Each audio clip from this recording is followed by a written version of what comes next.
En los últimos años, un misterio ha acechado a los habitantes, una serie de asesinatos que siguen sin resolverse y cuya existencia aún no se ha reconocido completamente fuera del pueblo. A pesar de la falta de respuestas, el miedo sigue creciendo entre aquellos que viven allí, ya que la cifra de muertos parece seguir aumentando. Se cuentan, en total, al menos 10 asesinatos, aunque algunos informes sugieren que podrían ser más. Lo inquietante es que no hay un patrón claro, ni sospechosos definidos. La policía ha intentado mantener el caso bajo control, pero el silencio es tan denso que parece haber algo mucho más profundo que simple criminalidad, una sombra que acecha y que no se deja atrapar. Los primeros asesinatos se produjeron hace 3 años, cuando en un periodo de menos de 6 meses, 3 personas fueron encontradas muertas en sus hogares. Ninguna señal de robo, ninguna huella que dejara una pista clara. Al principio, la comunidad pensó que se trataba de incidentes aislados, tal vez crímenes de oportunidad. Sin embargo, cuando la policía comenzó a investigar más a fondo, los casos comenzaron a entrelazarse de forma extraña. A medida que pasaban los meses, aparecieron más víctimas. Lo perturbador era que no solo morían personas mayores o vulnerables, sino también jóvenes, incluso familias completas. En cada caso, las muertes parecían ocurrir sin previo aviso, sin que nadie escuchara o viera nada. Nadie en la comunidad parecía tener respuestas. Los pocos testimonios que surgieron eran vagos y desconcertantes. Algunos hablaban de sombras extrañas en la oscuridad, otros mencionaban haber escuchado susurros al anochecer. Sin embargo, nadie pudo dar detalles claros. A pesar de que las autoridades locales y regionales se involucraron en la investigación, la falta de avances fue evidente. No se encontraron huellas, no hubo testigos que pudieran ofrecer una pista concreta, y los expertos forenses no hallaron nada fuera de lo común en los cuerpos. El patrón de los asesinatos parecía desafiar la lógica: diferentes edades, diferentes lugares, diferentes circunstancias. Nada unía a las víctimas, salvo el hecho de que todas residían en Cheste.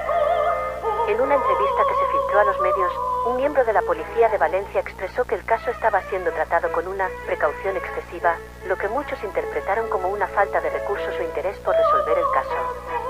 Este silencio institucional contribuyó a la creciente sensación de desasosiego en el pueblo.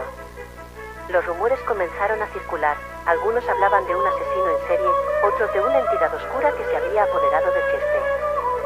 Cheste, un pequeño pueblo en la provincia de Valencia, ha sido históricamente conocido por su tranquilidad y por ser un lugar pintoresco que atrae a quienes buscan escapar del bullicio de la ciudad.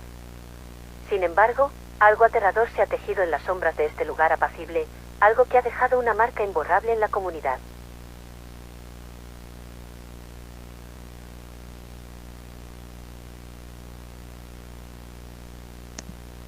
In the early hours of April 9, in the remote and silent town of Cheste, Valencia, an event occurred that would shake the foundations of the AEP's archive of paranormal and supernatural entities, immediately classified under the designation ER88. The assigned alert level was the highest ever recorded in the archive concerning malevolent entities of sensory manipulation, due both to the level of violence involved and the disturbing anomalies that accompanied it. It all began at 3:06. At that exact time, multiple distress calls were intercepted by the AEP's surveillance systems. However, none were registered by emergency services. The recovered files, some deleted, others compressed within closed servers, contained a cacophony impossible to classify. Human voices crying, encoded in irregular binary patterns, and in certain recordings, fragments that perfectly mimic the voices of the victims' relatives, pleading for help in a digitized tone, as if synthetic replicas were being forced to express human pain. The deaths were soon discovered. 17 people were found in such horrific conditions that even the most seasoned forensic experts had to abandon the work. Some bodies were found melted from the inside, turned into a blackish gelatin that preserved the bone structure suspended within, as if the flesh had been liquefied by some form of inverse heat. Others were discovered hanging from their TV cables, with their eyeballs melted, as if they had been forced to witness something beyond human comprehension. A teenage girl was found inside her refrigerator, in a fetal position. There were no signs of external aggression, but upon opening her chest cavity, her heart had been transformed into a soft structure shaped like alphanumeric characters. It was not biological tissue, but a kind of organic mass replicating lines of code. Her mobile phone, still clutched in her hand, contained a single 11-second video, In it, the girl is seen staring blankly at the screen, until her reflection slowly turns its head towards something not present in the actual room.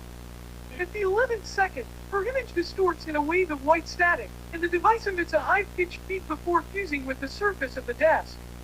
Across the entire town, electronic devices began to behave erratically.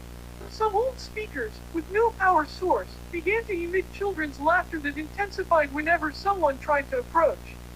Televisions displayed impossible documents, with titles like, Instructions to Decompose Reality, or, Do Not Observe, Do Not Interpret, Do Not Remember, with text that automatically erased itself when attempts were made to photograph it.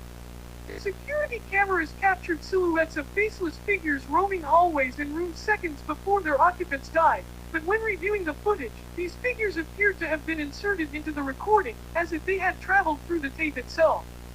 In one house, an old slide projector, inactive since 1983, was recovered. That night, it turned on by itself, projecting flickering images of a humanoid figure moving through rooms in different homes around the village. It did not walk. It moved as if jumping from one frequency to another, traveling not through space, but through the digital waves emitted by the area's devices. The most baffling discovery was that of a deformed USB drive embedded in a victim's skull. Inside it, a single file, hecator.x. When opened, the file's text constantly morphed into unknown symbols, fluctuating as if they were alive. Experts who attempted to analyze it suffered fainting, convulsions, and even auditory hallucinations. One technician, after more than 3 minutes staring at the screen, threw himself out the analysis center's window without uttering a single word. The entity was named ER-88. According to investigations, it does not feed on the body or vital energy, but on slow, elaborate, soul-tearing suffering. It manifests through human memories stored or reflected in electronic devices. It doesn't need to invade, it simply waits to be invited. All it takes is a screen left on, an open connection, a mistakenly played image. And then it activates. It entertains itself. It plays. It is theorized that HER-88 can alter the sensory perception of its victims, generating digital versions of their deepest traumas, forcing them to relive them on a loop until their consciousness is destroyed. A form of hyper-realistic psychological torture that, once started, cannot be stopped. No one has survived a direct manifestation. The EEPS has warned of the potential danger that this entity may be in an expansion phase. Since it is not bound by physical limits or locations, it can be replicating anywhere a network exists, a device is on, or even in a single shared file. It is recommended to avoid screen usage between 3 o'clock and 3:33, cover any mirrors or reflective surfaces in dark rooms, and never open a file with distorted names beginning with hecator.